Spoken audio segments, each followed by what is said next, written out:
Good day everyone, especially to you Dr. Ria Kibir. I'm Hanna Perocho from BSHM3A. So in this video, I'm going to discuss about the chapter 10 that tackles about the laws regulating restaurants and other tourism-oriented establishments. So according to Ming Tsai, celebrity chef of East meets West of the Food Network and restaurant owner of Blue Ginger in Boston, Massachusetts in USA, food and entertainment go together. The restaurant business is a little bit complex and stringent because it directly affects customers' health and well-being.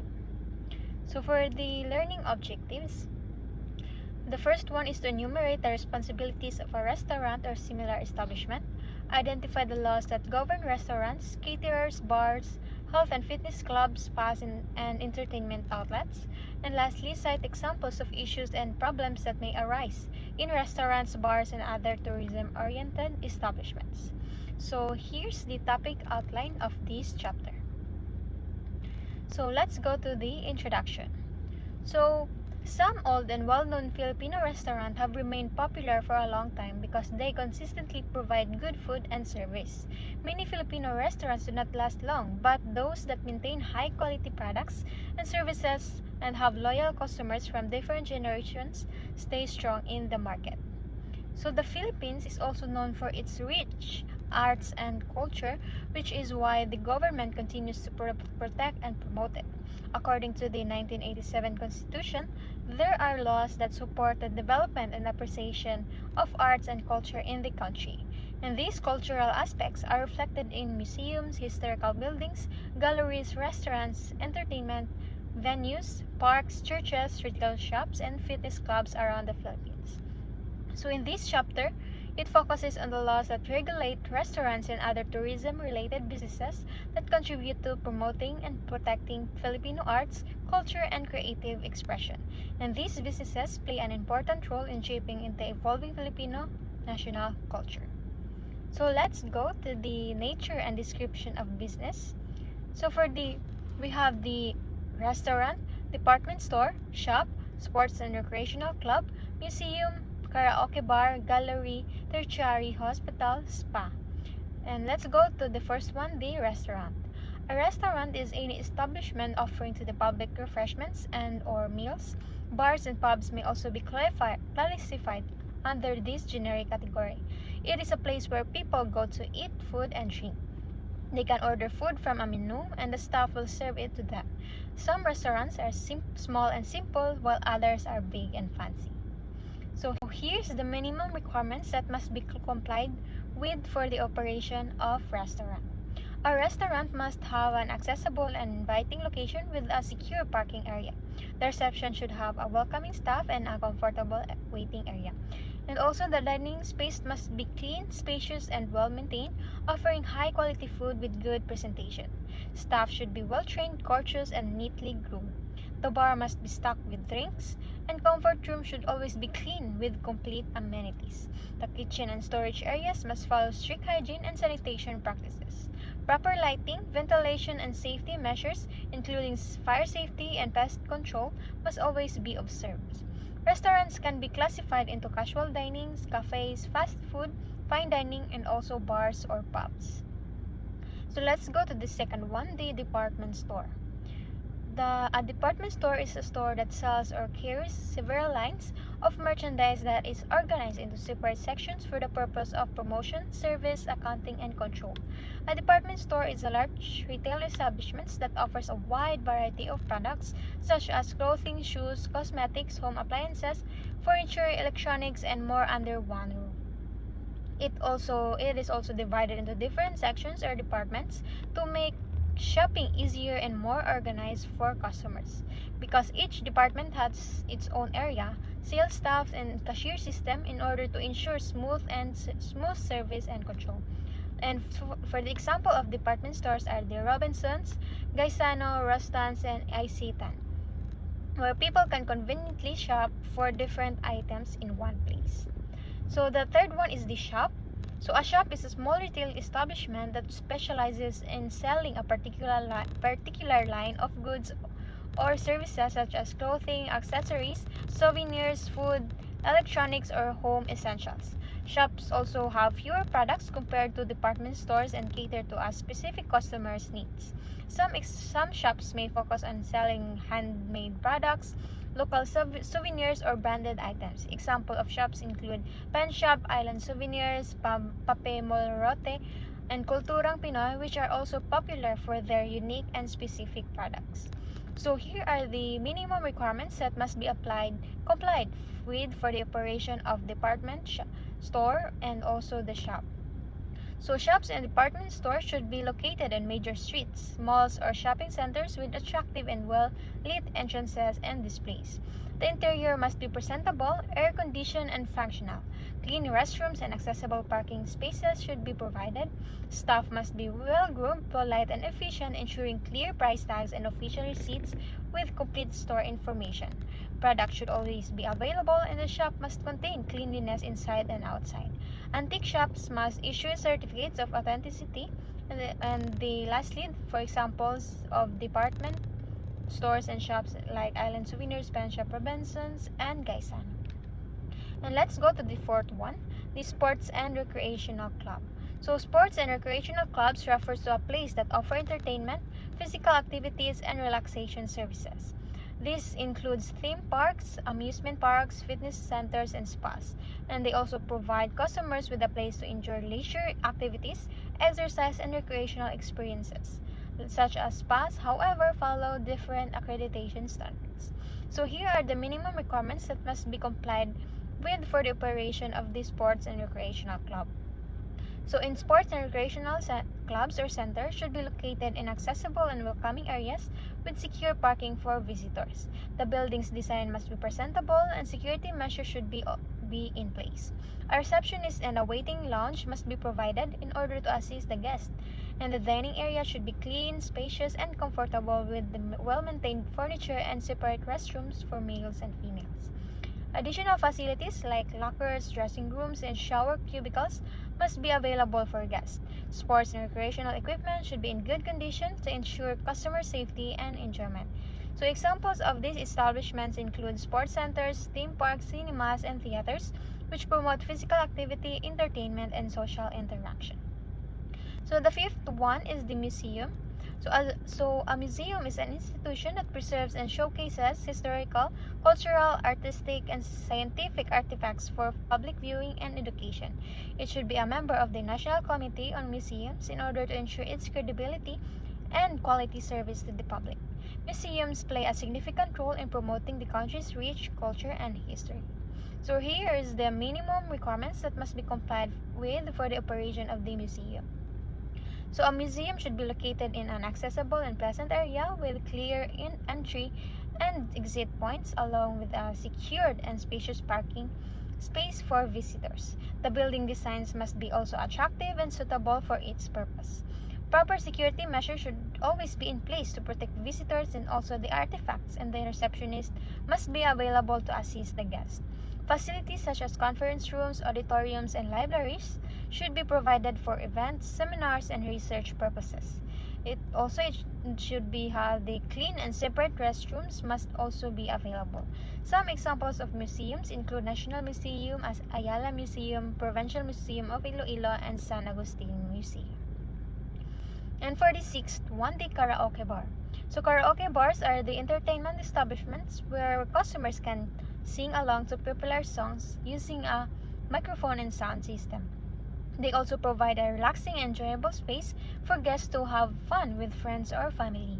To ensure excellent service and customer satisfaction, karaoke bars must follow specific standards. So here are the minimum requirements that must be complied with for the operation of the karaoke bar. So in karaoke bar, it should be located in an accessible and welcoming area with secured parking space for guests. The building's design must be attractive, and a receptionist should be available to assist the customers. The dining area must be spacious, clean, and equipped with an audiovisual system for entertainment. High-quality tableware, clean tablecloth, and well-maintained kitchen should ensure food safety. Also, a well-trained and courteous staff must provide the excellent service, while the bar should always be stocked with various beverages. Because in entertainment facilities such as a stage, microphones, and sound system must be available with proper lighting, and acoustic materials. So the entire establishment should be maintain cleanliness, safety, and periodic pest control. So some popular karaoke bars include Music 21, the Library, and the Club Voodoo. So let's go to the seventh one, the gallery. So gallery or the arts galleries are establishments that display and promote various forms of arts such as paintings, sculptures, and other creative works. They also serve as a platform for artists to showcase their talent and for visitors to appreciate and learn about art. So galleries must also follow certain standards in order to ensure quality service and proper display of artworks. So here are the minimum requirements that must be complied with for the operation of the gallery. So a gallery should be located in commercial district with formal and artistic atmosphere, ensuring a clean and well-maintained space exclusively for art displays. Artworks must be properly arranged, labeled, and secured to ensure easy appreciation and protection. Knowledgeable staff and curators should assist visitors and provide information about the artworks, and the gallery must also be accredited by the National Commission on Culture and the Arts or NCCA in order to ensure the credibility. So adequate parking space should also be provided for the guests, or roadside parking may be considered in busy areas. So here are the examples of galleries include CCP Main Gallery, Galleria Duemila, Ateneo Art Gallery, and also the Hiraya Gallery. And let's go to the eighth one, the tertiary hospital. Tertiary hospitals for medical tourism are large healthcare facilities that provide high-quality medical services to both local and international patients. These hospitals are designed to meet international healthcare standards, offering advanced medical treatments and comfortable accommodations for patients. So here are the minimum requirements that must be complied with for the operation of the tertiary hospital. So a hospital should be centrally located and easily accessible to patients and visitors. Patient rooms must be clean, comfortable, and fully equipped with essential amenities such as hot and cold water, telephone, television, and round-the-clock room service. The reception area should also have a lounge, porter service, foreign exchange counter, and business center. Also, housekeeping must provide clean linen, towels, and laundry services in order to maintain cleanliness. Also, a well-equipped restaurant should serve high-quality and nutritious meal with efficient room service. Proper ventilation, lighting, emergency power, and waste management must be ensured for safety. The hospital should have elevators, secured parking, 24-hour security, and comfortable waiting area. Staff must be professionally trained. Coaches and interpreters for different languages should be available. So some examples of tertiary hospitals include Medical City, Makati Medical Center, and also St. Luke's Medical Center. And let's go to the last one, the spa. So spas are establishments that offer relaxation, wellness, and therapeutic services to customers. They provide various treatments and amenities to promote physical and mental well-being. And also spas are classified into different types based on their services and locations. So here is the minimum requirements that must be complied with for the operation of spa. So spas offer various services to promote relaxation, wellness, and healing. Types of spas include day spas for short treatments, destination or resort spas for lifestyle improvement, hotel spas for hotel guests, and cruise spas on ships, and club spas for members. Other types include wellness centers for health and balance, rehabilitation centers for therapy, and hospital spas for patient recovery. Essential facilities include a reception area, clean restrooms, private treatment rooms, and secured parking area. Services offered include massages, body scrubs, facial and hair care, and also staff must be professionally trained and maintain high hygiene standards. So some examples of popular spas include Cheese Spa, Mandala Spa, and the Farm at San Benito and Day Spa. So let's go to the laws governing casinos and gaming establishment. So for this section 1, Declaration of Policy, it is hereby declared to be the policy of the state to centralize and integrate all games of chance not heretofore authorized by existing franchises or permitted by law in order to attain the following objectives. To centralize and integrate the right and authority to operate and conduct games of chance into one, operate clubs and casinos.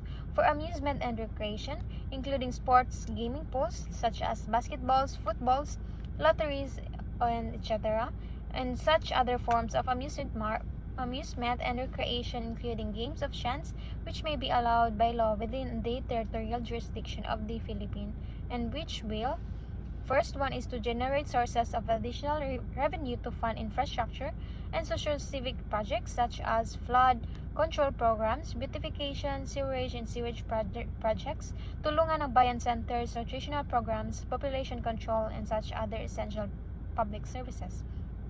And the second one is the create recreation and integrated facilities which will expand and improve the country's existing tourist attraction and also minimize, if not totally eradicate, the evils, malpractice, and corruptions that are normally prevalent in the conduct and operation of gambling clubs and casinos without direct government involvement.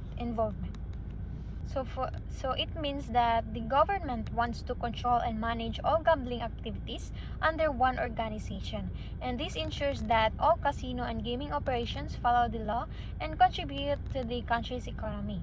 The government allows casinos to operate because they help fund important public projects, boost tourism, and also reduce illegal gambling activities. So let's go to the section 2, the Philippine Amusement and Gaming Corporation, or the PAGCOR. Creation and purpose: to implement state policy and pursue the objectives set forth in the preceding section, thereby creating a body corporate to be known as the Philippine Amusement and Gaming Corporation. So PAGCOR is the official organization created by the government to manage and regulate all casino and gaming operations in the country. So for the special condition of the franchise, PAGCOR is required to set aside 50% of its gross earnings for the Government General Fund, which is used to fund infrastructure projects and restore facilities damaged by calamities. If PAGCOR earns less than 150 million, or the 60% of its gross earnings will go to the General Fund. 5% franchise tax will be deducted from the total gross earning before sharing the income with the government. So PAGCOR must give half of its earning to the government in order to help fund public projects and disaster recovery. If earnings are low, a bigger percentage goes to the government. So for the taxes and exemptions, PAGCOR and its casino operations are exempted from paying taxes, customs, duties, fees, and other charges imposed by the local and national government. Any ferry boats or vessels important for casino operations are also tax exempt. Foreign entertainers hired by PAGCOR will not be a tax on their fees or payment. A 5% franchise tax from PAGCOR's gross earning will be paid quarterly to the national government, which will replace all other taxes, fees, or charges. If PAGCOR declares cash dividends, only 10% final income tax will be charged to private shareholders instead of regular tax rates. However, under Republic Act 9337, PAGCOR is now required to pay value-added tax, or VAT, removing its previous exemptions. So it means that PAGCOR and its casino do not pay regular taxes, but they must pay a 5% franchise tax. Before, they did not pay VAT, but a new law now requires them to do so. So for the prohibition, only tourists, foreigners, and residents with net income of at least 50% from the previous year, as certified by the BIR, are allowed to play in casinos. The following individuals are not allowed in gambling casinos: government officials directly involved in the government operations, members of the PNP and AFP, including Army, Navy, and Air Force, persons under 21 years old, or students of any school or university. So this means that not everyone is allowed to gamble in casinos. Only those who can earn enough money, and also foreigners and tourists, can play. Government officials, soldiers, police, students, and minors are strictly prohibited. So for the operation and maintenance of establishments should always maintain clean, secure, and well-ventilated premises. Firefighting facilities should comply with the Fire Code of the Philippines. No pets, animals, or ambulant vendors are allowed within the premises. Drunkenness, disorderly conduct, and gambling are strictly prohibited. Managers and operators must report suspicious persons, such as prostitutes, pedophiles, or criminals, to the police. Tertiary hospitals must also maintain high cleanliness standards. have clear hospital signboards and display appropriate signs within the premises. So for the requirements for accreditation, anyone applying for accreditation from the Department of Tourism must submit articles of incorporation, part or partnership, or business name certificate for sole proprietorship, latest income tax return and financial statements, list of employees with their designation and valid visas for foreign workers, mayor's permit or municipal license, proof of exhibition showing that at least 3 exhibitions per year and membership in the National Commission on Culture and Arts, license from the Department of Health and Fire Safety Inspection certificate, and also updated list of staff and therapists with healthcare and DOH massage therapist licenses, and also other documents are as required by the Department of Tourism. So let's go to the laws regulating caterers. So a caterer is a person, company, or association that provides food, supplies, and services for events such as weddings, parties, anniversaries, and other social functions. Catering services are divided into 2 types. The first one is the on-premise catering. This is when the caterer provides food and services within their own banquet hall or function area where the kitchen or food preparation is also attached. The second one is the off-premise catering, and this type of catering happens when the caterer brings the complete food service to chosen venue by the client, and this could be in hotels, boats, industrial sites, or outdoor events. So catering services cater to various events like social gatherings such as weddings, parties, and anniversaries, corporate events like seminars, trade exhibits, special occasions like debut, birthday parties, and more. And lastly, catering businesses can be organized as a single proprietorship, partnership, or corporations. However, the Department of Tourism or the DOT does not have specific accreditation standards for caterers unless they are putting up a restaurant business. Nevertheless, caterers are still subject to value-added tax and other business regulations. So let's go to the Food Caterers Association of the Philippines, or the FCAP. The Food Caterers Association of the Philippines is an organization that helps in promoting and professionalizing the catering industry in the country. It also aims to ensure that catering businesses follow high-quality food service standards. FCAP also works to improve and develop the catering businesses in the Philippines. FCAP works also to improve and develop the catering business in the Philippines, making it more recognized and respected. FCAP makes sure that the catering companies provide safe, clean, and high-quality food and services to their customers. So here are the members of FCAP have the following benefits. The first one is networking opportunities with top professionals in the catering industry, exposure to the large and prestigious events to expand their business, and also educational programs and knowledge sharing to learn and latest trends and practices. Improve business operation through industry updates and market trends, and also professional development by growing and improving their services through FCAP membership. So let's go to the rule of the local government units, or the LGUs. Under the local government code, the local government units such as cities or municipalities are given the power and responsibility to provide basic services and facilities to their communities. This is called devolution, which means that the national government transfers power to local governments to perform specific functions. So also, the LGUs have the authority to grant franchises, issue permits and licenses for businesses like cafes, restaurants, hotels, motels, inns, lodging houses, and other tourism establishments. They also regulate entertainment businesses such as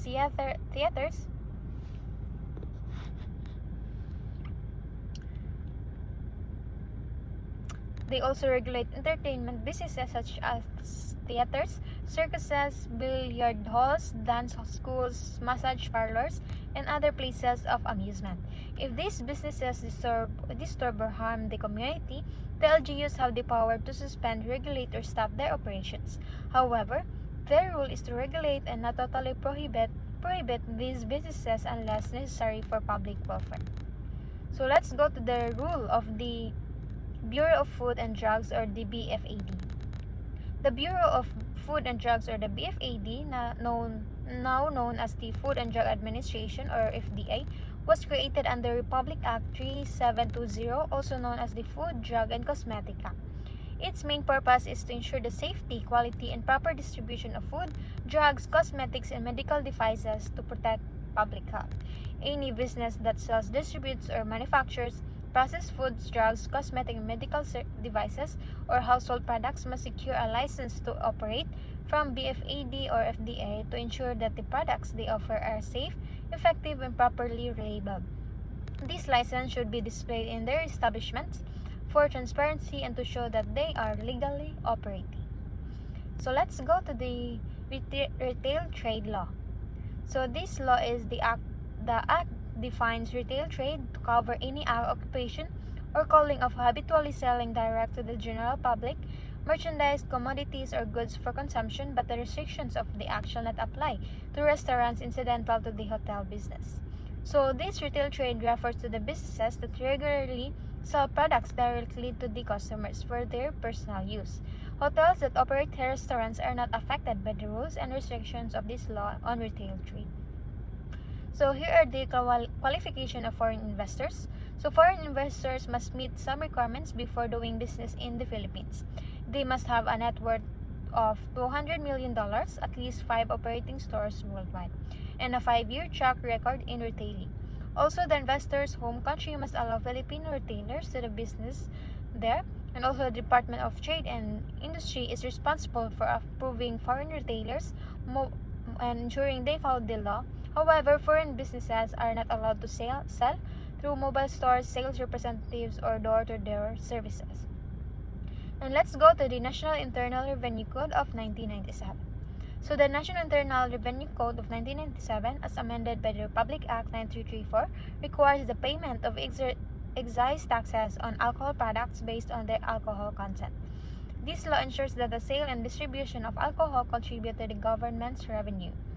So this law means that it requires alcohol manufacturers to pay extra taxes based on the amount of alcohol in their products, and the collected taxes help fund government projects and also services. So let's go to the Local Government Code. So the Local Government Code also gives the local government units the power to regulate the sale of alcohol within their area to protect the health, safety, and peace of the community. LGUs can create ordinances to control public drunkenness, prevent juvenile delinquency, and also restrict the sale of alcohol to minors. Violation of these ordinances may result in fines, imprisonment, or the cancellation of business permits. So these local governments can make sure that rules about alcohol sales to maintain order and safety. They can limit drinking in public, prevent minors from buying alcohol, and also punish those who break these rules. So let's go to the laws regulating churches, monuments, national shrines, landmarks, and other important historical edifices. So here are the list of the churches, monuments, national shrines, landmarks, and other important historic edifices. So these churches, monuments, and historic sites are legally protected because they have the cultural and historical significance, and the government also ensures that their preservation for the future generations. So in tourism-related establishments, such as in restaurants, hotels, resorts, and other tourism-related establishments, crimes can occur that may cause damage to property or harm to individuals. Business owners and operators are responsible for ensuring the safety and security of their properties and customers. Among the most common crimes committed inside tourism establishments is vandalism or malicious mischief, poisoning, and theft. So let's go first to the vandalism or malicious mischief. According to the revised Penal Code of the Philippines, the crime of malicious mischief, vandalism, is defined under Article 327. Who are liable for malicious mischief? Any person who willfully and deliberately causes damage or destruction to the property of another person without any justifiable reason shall be guilty of malicious mischief. So it means that if someone intentionally destroys or damages another person's property for no valid reason, they will be punished under this law. And the second article is the Article 328, Special Cases of Malicious Mischief. So this article covers special cases where malicious mischiefs occur in places of cultural, historical, or artistic significance such as the National Museum or National Library, any public archive, registry or records, any property or display with historical, cultural, and artistic value. So this means that if someone damages important cultural or historical sites, they will face stricter punishment. And let's go to the next article, the Article 331. Destroying or damaging statues, public monuments, or paintings. Any person who deliberately destroys or damages public monuments, statues, or paintings in any tourism establishment shall be punished by imprisonment or fines as per the law. So this means that by destroying them, those statues, monuments, or paintings in public places or tourism sites is a crime, and it will also lead to the imprisonment or fines. So let's go to the second one, the poisoning inside restaurants and other tourism-related establishments.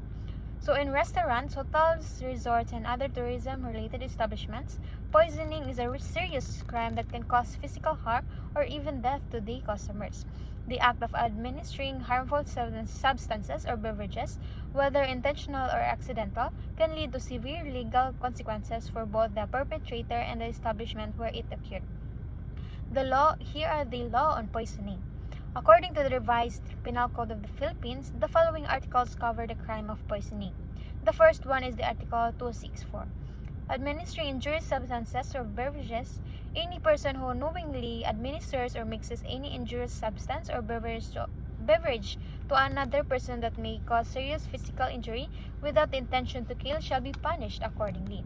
And if the injured person suffers from a serious injury due to the substance given, the perpetrator shall be liable for serious physical injuries. This means that if someone mixes harmful substances in food or drinks, causing serious injury, they will be punished under this law. And also the next article is the Article 265, less serious physical injury. Any person who causes physical injuries that incapacitate a person for labor for 10 days or more, or requires medical attendance for the same period shall face criminal penalties. So this means that if a customer consumes contaminated food or beverages in a restaurant and suffers from food poisoning, the establishment may face criminal charges if proven that the incident was caused by the negligence or intentional contamination. So this means that if food poisoning makes a customer sick for 10 or more days, the restaurant or person responsible may face criminal charges. And the next article is the Article 266. Slight physical injuries and maltreatment of the maltreatment.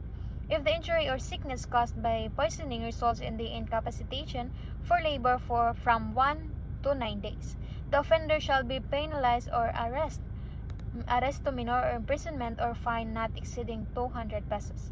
If the physical injury does not prevent the victim from performing his habitual work, nor require medical attention, the offender shall still face a penalty or fine. So this means that even if the poisoning only causes minor sickness, the offender will still be fined or imprisoned. So let's go to the next one, the thief inside restaurants and other tourism-related establishments. So theft is one of the most common crimes committed inside restaurants, hotels, resorts, and other tourism-related establishments. Theft occurs when a person takes the personal property of another person without their consent, especially with the intent to gain. In tourism establishments, this may happen in various forms such as stealing personal belongings of guests, employee theft, or theft of the establishment's property. So theft can happen in hotels, restaurants, and resorts where people steal personal items, company property, or even decorations. So here are the law on theft. According to the revised Penal Code of the Philippines, the following laws govern the crime of theft. The first one is the Article 308.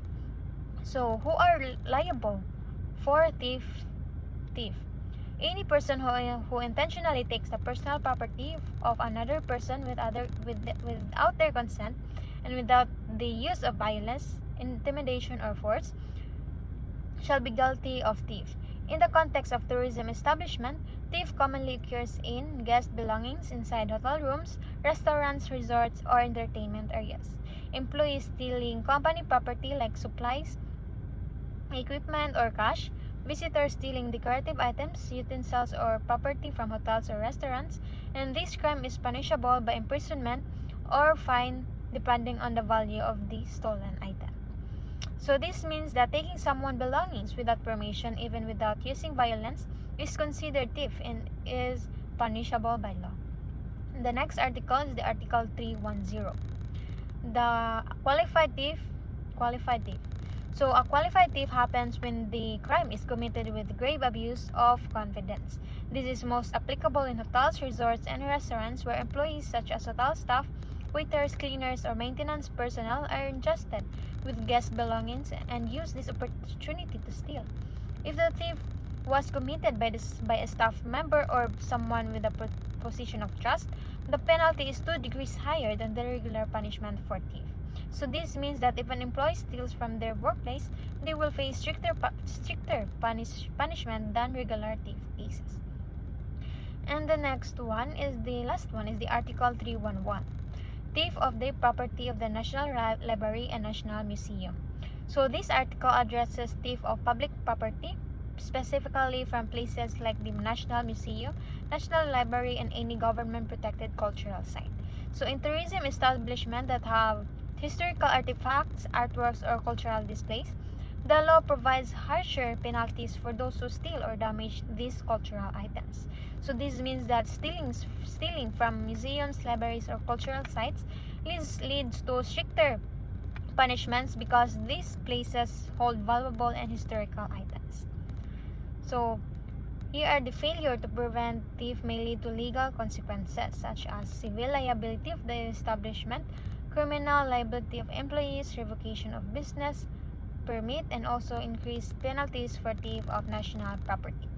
So this means that if a tourism business does not prevent thief, it may face legal consequences including fines, loss of its business permits, and or employee criminal charges. So let's go to the last one, the conclusion. Restaurants and other tourism-related businesses play a significant role in promoting and preserving Filipino arts, culture, and hospitality. With the implementation of various laws such as the Local Government Code, Retail Trade Liberalization Act, and Presidential Decree No. 260, these establishments are regulated in order to ensure the protection of cultural heritage and the delivery of the quality service.